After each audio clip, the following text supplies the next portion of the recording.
Hi guys, I'm this fit mum and I just wanted to come on and talk to you a little bit about domestic abuse. Being a survivor myself, I like to think that everything that I've been through in my life has led me to where I am today and has made me a strong person. I don't want to reflect too much about personal experiences just because I'm concerned that my children may hear something that I don't want them to hear. And I was thinking of what I could put together to share with you so I could raise more awareness about domestic abuse. I was looking online and I found a page which I think information wise is ideal to share. So I thought I'd share some information. It's from thisisnotanexcuse.org. And it highlights that abuse isn't always physical. Yes, domestic abuse comes in the form of physical, where it can leave bruises and scars, but also as well, there is emotional, verbal, financial, sexual abuse. That doesn't necessarily leave a mark or a scar on your body, but can leave a very big scar in your mind. They call this kind of control coercive and controlling behaviour. And like I said, can come in many different forms and was actually made illegal in 2015. Now, the types of behaviour associated, which is listed on their website, is isolating a person from their friends, family or colleagues, stalking their movements or controlling how they spend their time, monitoring social media accounts or tracking their mobile phone, making unreasonable demands, taking control over aspects of a person's life, such as where they can go, who they can see, what they can wear, and where they can sleep, depriving them of access to support services, such as healthcare, repeatedly putting them down, telling you that you are worthless, name calling, Mickey calling, mocking, taking control of a person's finances, giving them an allowance and telling them how much they can spend, taking away that financial control or forcing them into debt, taking food away or limiting food, controlling how much they can eat or when they can eat, making threats or intimidating someone to do what they want you to do, to force a change of behaviour. This can include sex too. Damage to property, such as destruction of household goods and valuable personal items, and preventing them from having access to transport or from working.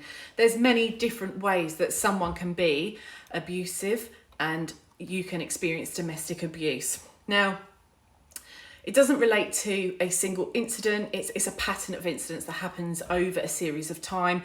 Sometimes we can't see the behaviour that is happening or understand exactly what we're experiencing. People who are controlling, coercive, narcissistic can tend to make you believe that it's your fault, it's your doing as to why you are making them behave in this way. It's your fault that they are behaving in this way and they are treating you this way. Now, it can happen over days, weeks, years before you even notice that pattern of behaviour. But there's certain things that you can sort of start to identify as you are living in that world, having that experience. And, you know, you need to sort of have a look at your lifestyle and think to yourself, you know, are you able to do what you want to do without consequence? Of course, you know, we're all trying to be nice to each other in a normal relationship. You know, you try and build each other up. You try and make each other feel good. You make each other feel stronger. You help each other to feel good. Now, is someone taking that away from you? Is someone taking that confidence away from you? Is someone beating you down? Is someone trying to prevent you from succeeding? Do you feel like you can go out? Do you feel like you can spend money if you want to? Do you feel like that you can go and see your friends without having to explain yourself to somebody or resulting in punishment? Are you being asked to join in with someone's sexual fantasy or being manipulated? Are you being persuaded? Are you made to feel guilty? Emotional blackmail. Are your children being used to provide emotional blackmail? You need to put yourself in the context of this type of relationship and put yourself in a position and say, is this right? Is this normal? Is this healthy? There's lots and lots of things you can do about it. There's lots of support out there. There's lots of helplines. There's domestic abuse helpline. It's quite likely that if you are living with a coercive, controlling or narcissistic person, that they will blame you. So a lot of people say to you, why don't you just leave? Why don't you just go? Why would you put up with that? When you're in that kind of position, when you're in that kind of relationship, it's not as easy as that, because you don't actually feel like it's anything wrong. You feel like you've done something wrong. Perhaps you're worried about the children. Perhaps you're made to feel guilty about if you wanted to leave, what will happen to the children. Perhaps you're worried about financials. Perhaps you've got a house together. You know, there's a lot of other sort of concepts that go with it also as well. You know, family members. When you leave a partner, you don't just leave a partner, you leave a family a lot of the time. And when you leave them, sometimes people don't believe you.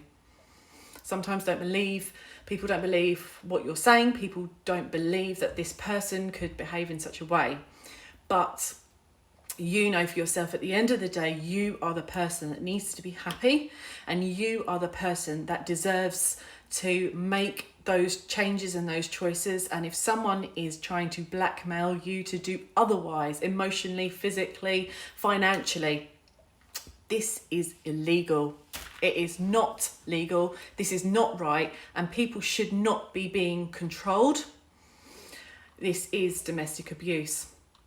And you are not alone. So going back to the website, there is a Crime Stoppers Anonymous if you're worried about somebody else.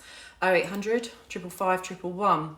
They've also listed here that for police help you can ring 101. In danger, in an emergency, you can ring 999. There is the domestic helpline. Don't see the telephone number here specifically. I'll put it up in the post. But just remember, guys, just because you're not being hit, punched, physically abused, doesn't mean you may not be experiencing some sort of emotional abuse. If you feel like you are, there are people out there to help. There is places to reach out to. And by all means, speak out. Don't do it alone. There is people out there. You're not alone. People can help you.